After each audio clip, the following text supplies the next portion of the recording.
Welcome to the Kitchen Table Incension podcast, brought to you by the BB blog.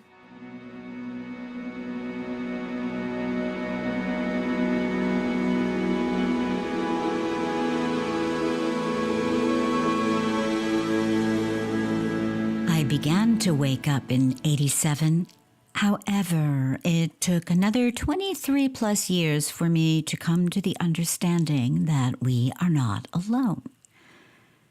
Now, I knew back then that non-human beings who seemed made out of light were real. They've been coming to me off and on in various forms since I was a toddler, so I was not at all skeptical of the universes of Devis and Devas described in the ancient Sanskrit scriptures. I'd had dramatic and significant contact with my grandmother for several nights after she'd passed on when I was 12. Like most in this culture and time, I'd become a victim of the false information campaign that caused me to cringe almost painfully whenever the word ET or UFO came up.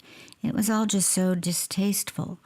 The words triggered memories of seeing headlines in those awful publications one sees while standing in line at the grocery. I'm not sure why, but in the fall of 2010, I started watching the TV show Ancient Aliens.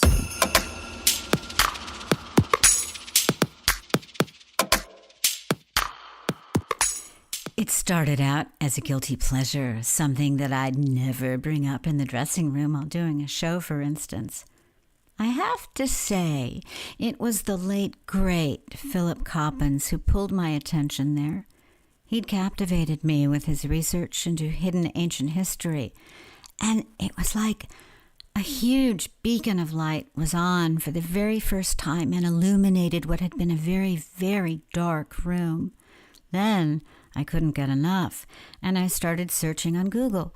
One thing led to another, and I got tickets for Tom and I to see and hear Dr. Stephen Greer speak at the Conscious Life Expo in February 2011.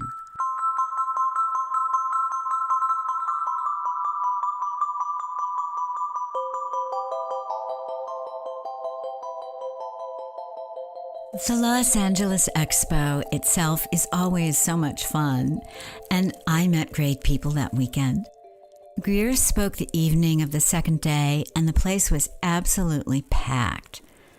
Tom held our place in line in the corridor while I went down to the lobby to take advantage of the 15-minute wait time, and I ordered a Starbucks latte. I took my smartphone out to turn it off. Now, I've been rudely embarrassed by my own cell phones ringing at the most inappropriate times, and I didn't want to go down that road while Dr. Greer was speaking. Well, the phone was just stubbornly frozen and wouldn't respond to anything I did. I put it back in my purse, and I guess I figured that I'd surely be able to turn it off once I got back to the event upstairs. Well, it was still frozen when we got our seats, so all I could do was pray that the ringer was on vibrate and that all the notification sounds were off. Once Greer began to speak, I forgot all about the phone. His tales of amazing evidence were spellbinding. He spoke of contact with our cosmic star sisters and brothers, and I was being super energized by sublime feelings flooding in. This was a first for me. This overcame all of that former prejudice, and I had this inspired sense of being ever closer to that primal homecoming sought by all spiritual seekers. It was an amazing event for me personally. Then, when it was over and we were heading back to the car at the end of the night, I remembered to look at my phone. I was expecting a call, I think, from my daughter. Well, the device was still on and still completely frozen. About half an hour after we got home, it began to not ring, but rather emit very strange sounds. I thought that I must have dropped it and silently applauded myself for having cell phone insurance. Then maybe another 30 minutes passed, and I almost jumped out of my skin when the same sound started up again. It was lighting up like an incoming call, but those were definitely not ringtones. And when they stopped, the phone was still unresponsive. I was downstairs in the kitchen the third time it happened.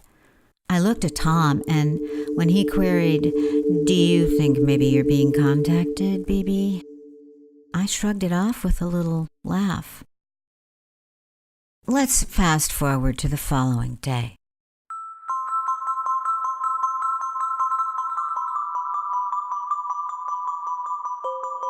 Whatever had happened to the phone had fried its memory card. So there I was, a new card in place, and finally the phone appeared to be back to its old reliable self. I was trying to reset my phone, or actually set it up for the first time with this new card, and I saw something that shouldn't have been there. I mean, all of the settings had been completely fried, meaning wiped, and yet I saw one download saved. A file named Smart MP3. So of course I played it.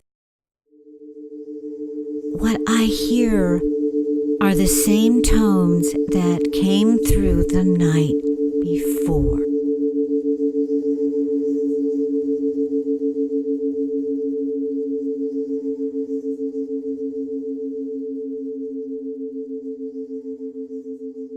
My friends, I'm still wrapping my head around this. You know, I've listened to these, I don't think thousands of times, but hundreds and hundreds of times. And every time I listen, I hear something completely new and different. Back in 2011, when I was familiarizing myself with it, it occurred to me to experiment with an equalizer. And on my first listen, I heard the words, "We bring the truth of our story." The last time I listened, the words, "We bring the story of our truth," were very clear. They always come from what sounds unmistakably like a human woman. There's most definitely a coherent message, and it changes from one listen to the next. I don't listen to the tones very much anymore, mainly because of what happened later that year.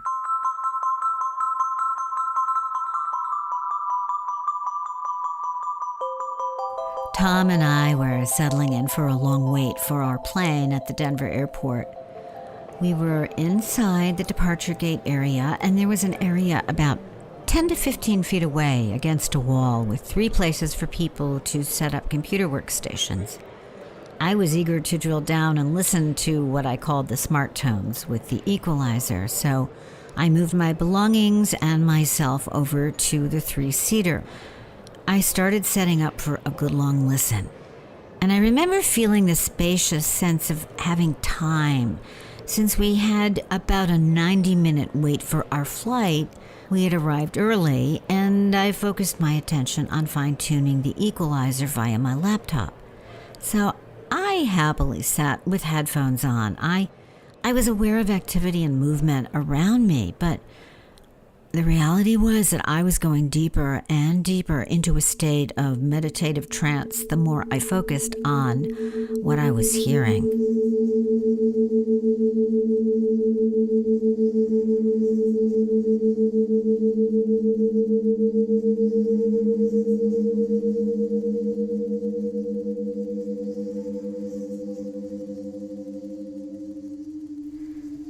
I stayed completely